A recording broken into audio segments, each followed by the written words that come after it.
Jenny gets to wear the acting sister hat, but will the power go to her head? Call the Midwife, tonight at 8. Now on BBC One Scotland, from humble beginnings to entertaining audiences worldwide, the story of the fabulous Alexander Brothers. In a career spanning more than 50 years, Tom and Jack, the Alexander Brothers, entertained audiences all over the world. Packing them in all over America, Canada, Australia, New Zealand. So, the kilt, the hair, the come in, it's nice. And you go, oh. They sold more records than the Beatles at one point. Whatever it was, they had it. From humble beginnings, they became one of the most popular acts in variety entertainment, true ambassadors for Scotland. Jack Alexander said to me, just think Frank Sinatra walked this stage. There was only one act, the Alexander Brothers.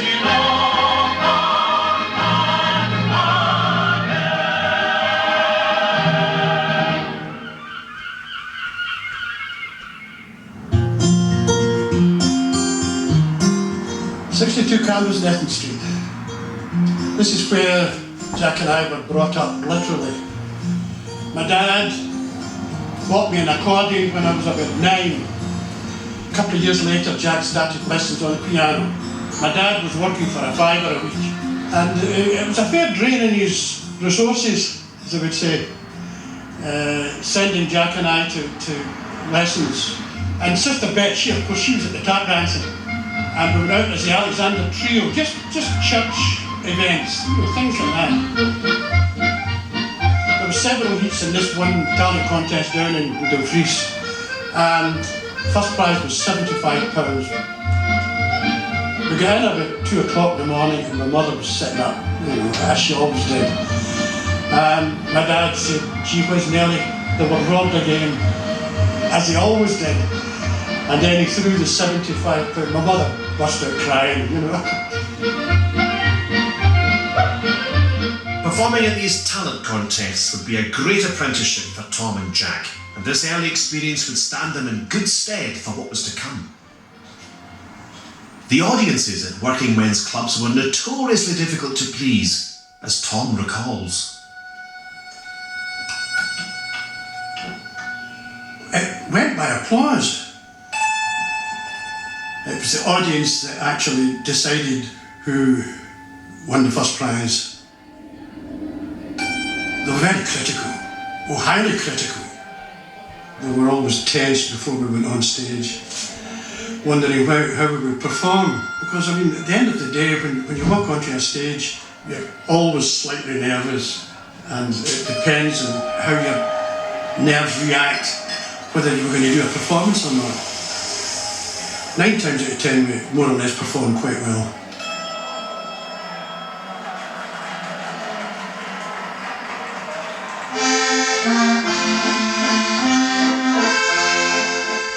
The talents of Tom and Jack didn't go unnoticed. In the late 1950s, others in the business were starting to become aware of the ambitious young duo. I went through to Dunbar with my wife.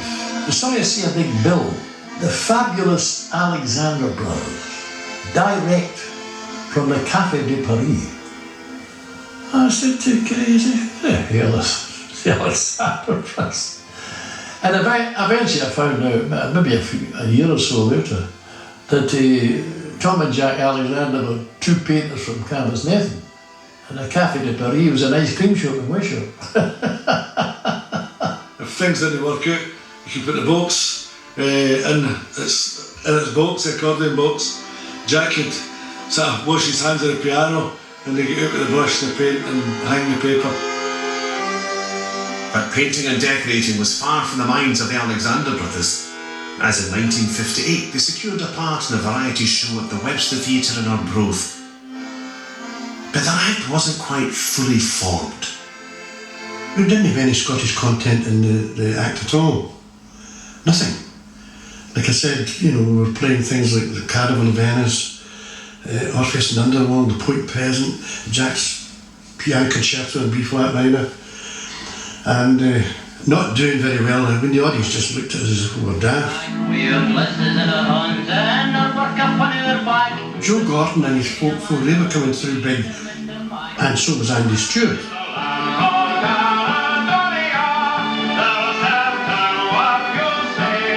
They were being televised on the White Hare show. We decided this Scottish kit might be the right thing for us.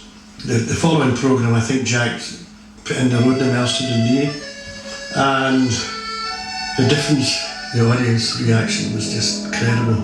Cold winter was howling o'er moor and o'er mountains, and wild was the surge o' the back-rolling sea. Jack was the showman and Tom was much more laid back, but between them they were a great act. You could tell right away there was a great future ahead. Ask me the road and the miles to Dundee. They did a lot of the big cabaret clubs, like the Gart Kosh Club and the Danderholm Miners in Edinburgh, which was like a nightclub atmosphere, and they paralysed them. They were terrific.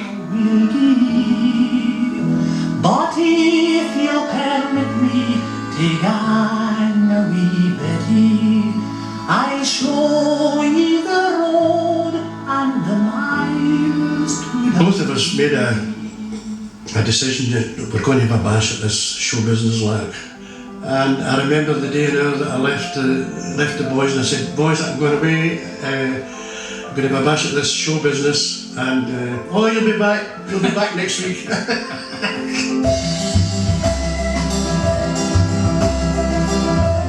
At that time, the Glasgow Metropole Theatre was owned by Scottish performer and impresario Jimmy Logan. Both he and the Metropole would play a key role in further establishing the Alexander Brothers Act. Got to know Jimmy Logan very well. He'd just cut his first record, which he was quite proud of at that time. He looked after our needs in the show. He was very down to earth. He was one of the nicer guys in show business. The boys had served their apprenticeship at smaller venues. Now it was time to take to the big stage in Glasgow, a daunting step for the aspiring performers.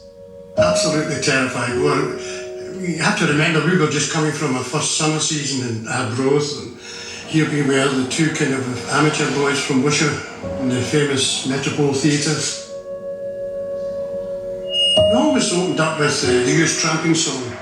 We latched onto that particular song, and that's how we always opened the act.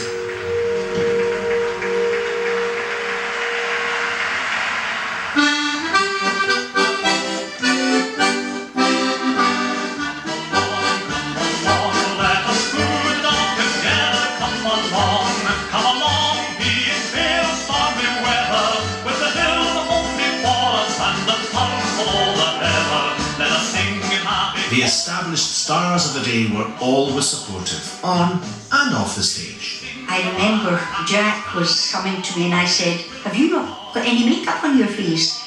And he said, what have I got to put makeup on for? I said, you're going on stage. I said, and as soon as the lights hit you, you'll be drained of colour. You've got to wear a stage makeup. And he said, have you got any, pet? And I said, yes. So I gave him pancake makeup and he put it on. Then one night, door knocked and I said, oh, you're here for makeup. No, just an eyebrow pencil.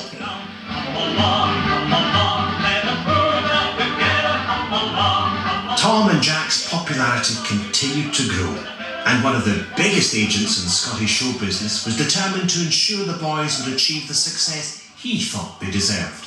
Ross Bowie was a huge influence on the boys. Ross was trained by Tom Arnold's company in England, backstage, sound, lighting, everything, and he did a bit of producing as well. So as well as being a manager, he was very well equipped to know what looked good from the front.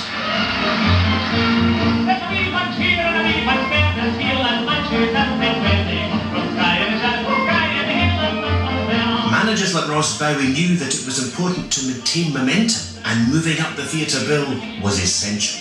From being subbed on, we finished up, I think, maybe closing the first half, and then we were placed in the second half of the programme.